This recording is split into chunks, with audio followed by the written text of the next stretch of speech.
When we heard Call of Duty Black Ops was preparing to unveil its multiplayer, we didn't waste any time. Our destination, Treyarch. Our mission, the most detailed hands-on coverage inside Xbox can provide. So sit back, relax, and keep a sharp lookout. Every feature you hear about in this preview has never before been done in a Call of Duty game.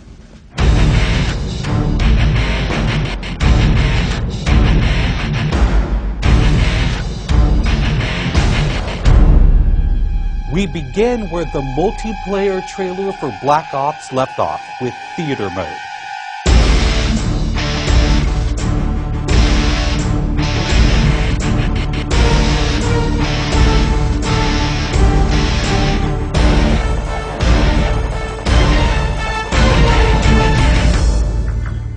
Dan Bunting explains.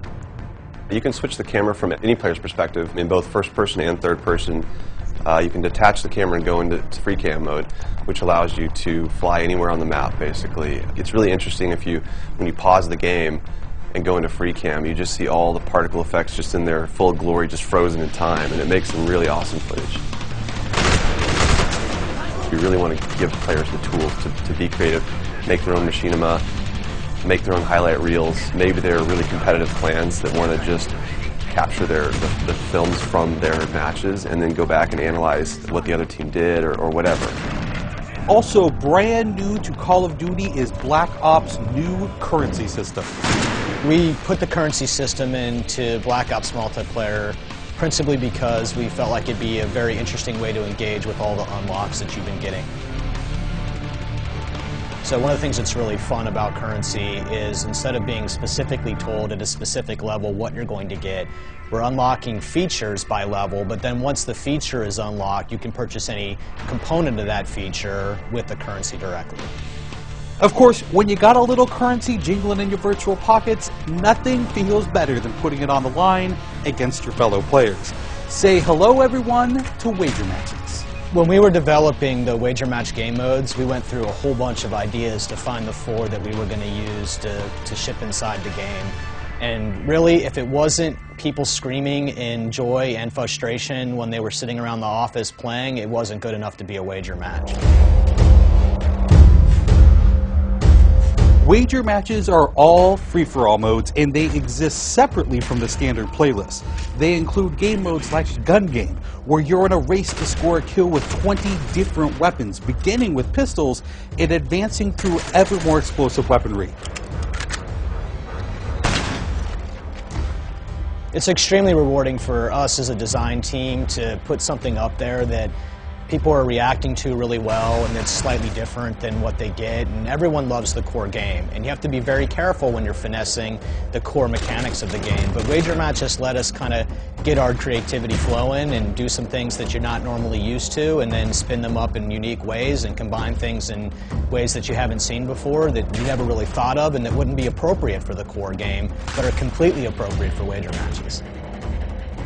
While the classic Call of Duty challenge system is still very much in place, Black Ops is also adding a new feature called contracts. Right, so if you're using the contract system, you actually have to put up a little of your own currency in order for a bigger payday. And depending on the contract, some contracts pay XP, some pay more currency, some pay both. But they're all time limited, and it's game time limited, so you have to go to work to accomplish that contract within the time period in order to get paid. It's different from the challenges, in so much that the challenges some players like to use very aggressively, and they map out their path through the challenge system in order to maximize their XP gains, in order to level faster. And then a whole nother set of players uses the challenges sort of passively. They're there, when you get them they feel good, but Contracts gives you a way to directly engage with the content inside the game. It says, hey, I'm an SMG guy, I want SMG-based contracts, I'm going to chase my contracts, and I'm going to get paid. And that's fun. Another focus for Black Ops is player customization, including things like unlockable face paint, unique perk-specific character models, and a whole lot of weapon customization. We've been we stole the line from Full Metal Jacket, this is my weapon, this is my gun, and we're chanting that around the office as sort of our mantra for this feature. Originally it started with one of our designers he just made kind of an offhand comment one day where he said, you know, I really have a certain attachment to the weapon that's my favorite. I want to make that weapon mine, and that was all it took.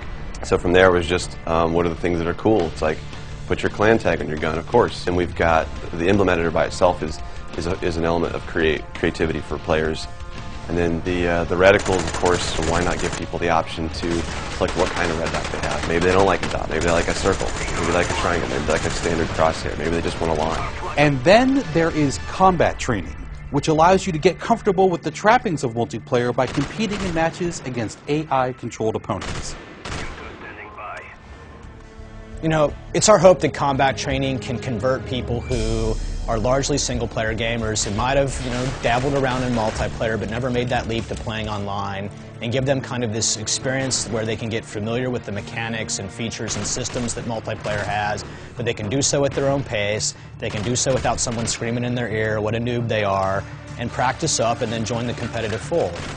Experienced players could use combat training to practice up on a particular weapon, a particular tactic, or a particular map. So we think it appeals to both audiences, but most directly it was designed to help new players get into the mix.